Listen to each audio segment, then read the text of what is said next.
बेटा next question क्या कह रहा है, नेक्स्ट क्वेश्चन को अगर आप बोलोगे या ध्यान से देखोगे तो नेक्स्ट क्वेश्चन क्या कह रहा है कि compound with molecular formula C6H14।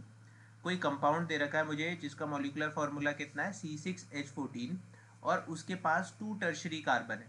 तो 2 टर्शरी यानी कि 2 3 डिग्री कार्बन होने चाहिए। आपसे पूछ रहा है आयुपैक नेम। तो पहला आयुपैक नेम देखो बेटा 2,3 डाई मिथाइल ब्यूटेन। तो मैंने ब्यूटेन बना दिया, ठीक है। 2,3 डाई मिथाइल, 2,3 डाई मिथाइल, ठीक है। तो ये क्या हुआ बेटा CH3। यहाँ क्या है 1 2 3, यहाँ है हाइड्रोजन 1 2 3 हाइड्रोजन, और ये क्या है CH3।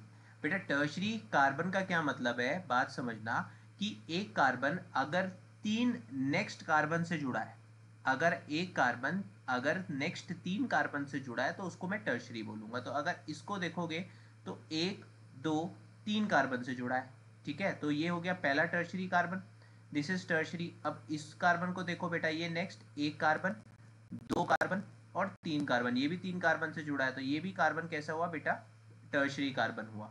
तो करेक्ट ऑप्शन आपका क्या होगा बेटा, correct option is your first option, ठीक है। तो C6H14 का 2 टर्शरी कार्बन क्या हुए बेटा, ये वाला।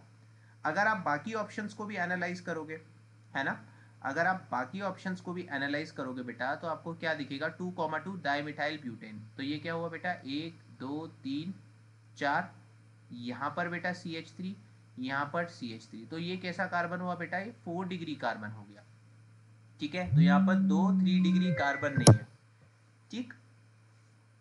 नेक्स्ट ऑप्शन को बेटा, नेक्स्ट क्या है तुम्हारा एन हेक्सेन। एन हेक्सेन में तो सारे 1 डिग्री हैं बेटा, 1 2 3 4 5 6, दिस इज एन हेक्सेन, सारे 1 डिग्री। बेटा 2 मिथाइल पेंटेन, 2 मिथाइल पेंटेन, तो ये बनाया मैंने 1 2 3 4 5, और ये क्या है बेटा CH3, 2 मिथाइल पेंटेन, ठीक है। तो ये क्या बेटा एक ही कार्बन यहाँ पर क्या है 3 डिग्री है, ओके बेटा।